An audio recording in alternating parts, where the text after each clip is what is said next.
नमस्कार बच्चों। आज हम लोग पढ़ने जा रहे हैं आँख मिचौनी, जो मुल्खराज आनंद जी की कृति है। मुल्खराज आनंद जी अच्छी साहित्यिक रचनाओं के लिए जाने जाते हैं।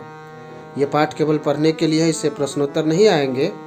तो आइए कुछ कुछ भागों पर विचार करते हुए आगे बढ़ते हैं। और इसको पढ़ते समय आप एक चीज़ ध्यान दीजिएगा, लेखन शैली, क्योंकि हिंदी जो है वो साहित्य की विधा है। इसमें शब्दों से ऐसे ऐसे चमत्कार किए जाते हैं, शब्दों में ऐसे जान डाला जाता है कि बेकार लगने वाली बात भी बहुत रुचिकर हो जाती है। तो किस तरीके से किसी चीज़ के बारे में हम उसको चमत्कारी ढंग से प्रस्तुत कर सकते हैं, उसकी व्याख्या कर सकते हैं, उस कमाल को यहाँ पर मुल्खराज आनंद जी ने दिखाने का प्रयास किया है। और साथ ही साथ एक बहुत अच्छा संदेश दिया है खेल कूद के महत्व के बारे में।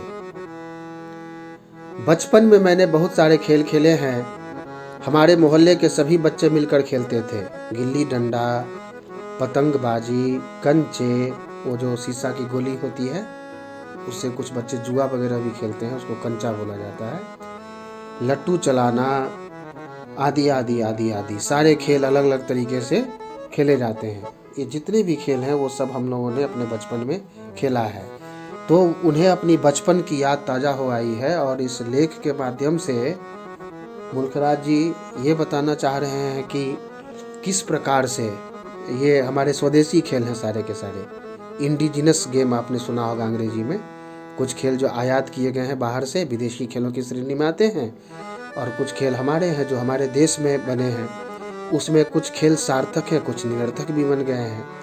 सार्थक मतलब उसमें कुछ संदेशा छिपा हुआ है और वो प्रसिद्ध भी है, बड़े पैमाने पर उस खेल को अभी भी खेला जाता है। और कुछ निरर्थक भी हैं जिसमें बहुत ज़्यादा खतरा है, जैसे कंचे खेलना। इसमें तो शरीर वगैरह की कोई खास व्यायाम कसरत सब नहीं होता है। एक ही चीज़ इसमें है कि निशानेबाजी का अच्छा अभ्यास हो जाता है, क्योंकि इसमें रहता है कि निशाना लगा करके दूसरे कंचे पर पहले कंचे को फेंकना रहता है। मुझे जो खेल सबसे ज़्यादा पसंद था वह था आँख मिचौनी। आँख मिचौनी यानी आँख बंद करके खेल खेलना। जब मैं 3 साल का था तो मुझसे बड़ी मेरी चचेरी बहन जो थी उसने मुझे यह खेल सिखाया था।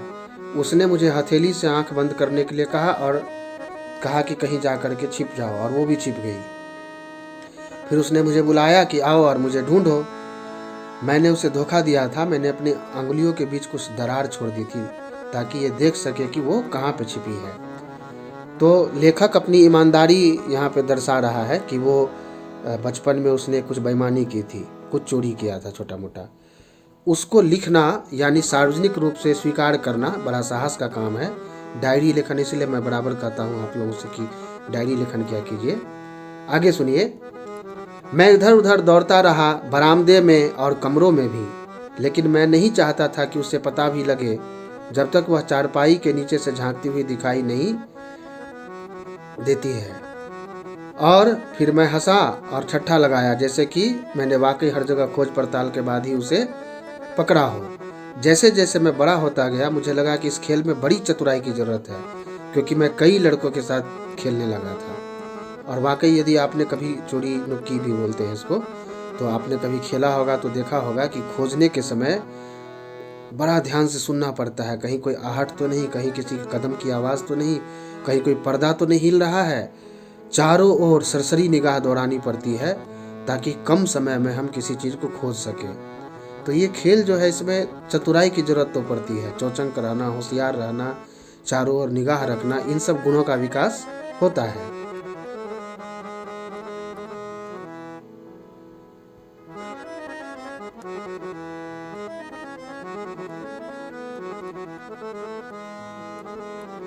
छिपने वाले इतने चतुर होते थे कि आँख मिचौना, मतलब जो आँख मिचौनी में खोजता है उसको आँख मिचौना बोलते हैं, उनकी आवाज़ सुनकर भी उन सबके आसपास घूमते हुए भी उन्हें छू नहीं पाता था।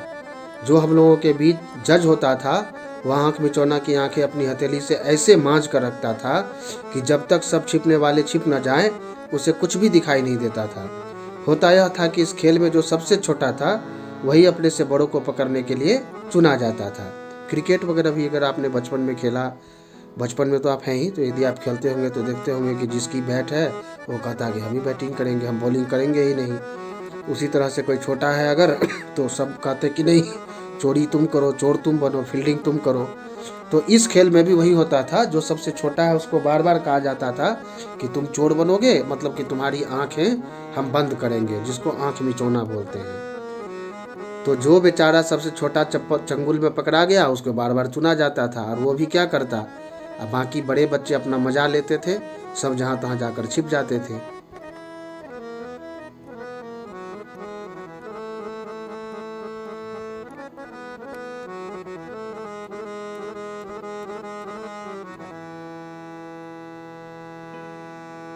यह भी अक्सर होता था कि बड़े लड़के जब अपने से छोटों के साथ खेलना नहीं चाहते थे तो इस खेल का बहाना करके बहुत दूर भाग जाते थे और कोई दूसरा खेल खेलने लगते थे।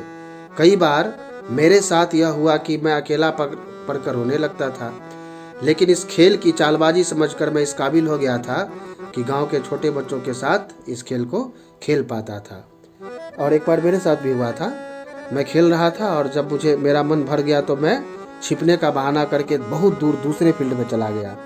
वहाँ मेरे कुछ बाकी दोस्त जो मिले वो लोग कुछ दूसरा खेल खेल रहे थे, क्रिकेट या कुछ ऐसा था। तो मैं वहाँ खेलने लगा और अगले दिन जब बच्चे शिकायत करने लगे तो मैंने उन्हें ही डांट दिया, करे तुम लोग तो मुझे ही नहीं खोज पाए थे, खोजते तब ना आगे खेल बढ़ता, मैं तो यहीं पर था, छिपा हुआ था।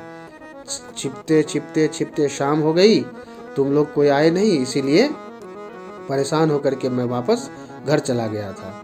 तो ये कई बार इस तरह का होता है कि अगर खेलने का मन नहीं हो तो छिपने का बहाना बनाते बनाते दूसरी जगह निकल गए, दूसरे दोस्त के पास चले गए, या कहीं नहीं गए तो अपने घर में आके छिप गए और दूसरे काम में लग गए। अभी भी ऐसा होता है, इसीलिए इस खेल में बहुत चालबाजी चलती है, बहुत दिमाग लगा के इस खेल को खेलना पड़ता है। मैं बच्चों के साथ अच्छे से खेल लेता था। मुझे यह मालूम हुआ कि कृष्ण कन्हैया राधा और ग्वाल ग्वालिनों के साथ आंख मिचौली खेलते थे।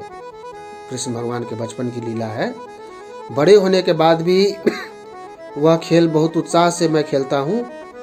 क्या तुम मेरे साथ आंख मिचौली खेलना पसंद करोगे? मुल्क राज आनंद।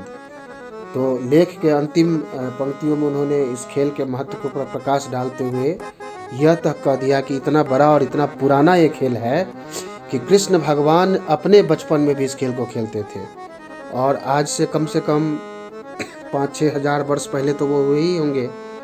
तो 5-6 हजार वर्ष पुराना ये खेल है, अभी भी चल रहा है, और मुझे विश्वास है कि आप में से भी बहुत बच्चे खेलते ही होंगे, क्योंकि मैं तो देखता हूँ यहाँ पर मेरे पड़ोस में बहुत बच्चे इस खेल को खेलते रहते हैं। तो ये जो है खेलों के ऊपर ये लेख है जिसको मुल्क राज आनंद जी ने अपने अनुभव के आधार पर लिखा है। तो ये शैली जो है लिखने की, इनके शब्दों का जो चयन है, जिसके कारण इस लेख में इतना जोश, इतना भाव आ गया है, वह सीखने लायक विषय है।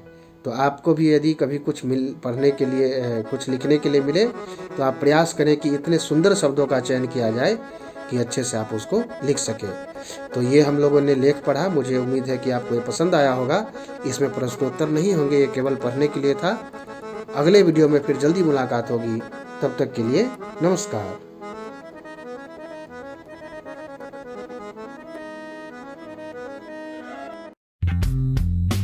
अगर आपने हमारे YouTube चैनल को अब तक सब्सक्राइब नहीं किया है तो आपको यहाँ सब्सक्राइब बटन दिख रहा है, इस पर आप क्लिक कीजिए और हमें सब्सक्राइब कर लीजिए। और साथ ही साथ इसके सामने एक नोटिफिकेशन बेल आ रहा है, इसे भी आप इनेबल कर दीजिए ताकि आपको तुरंत नोटिफिकेशन मिले जब भी हम कोई नई वीडियो अपलोड करें।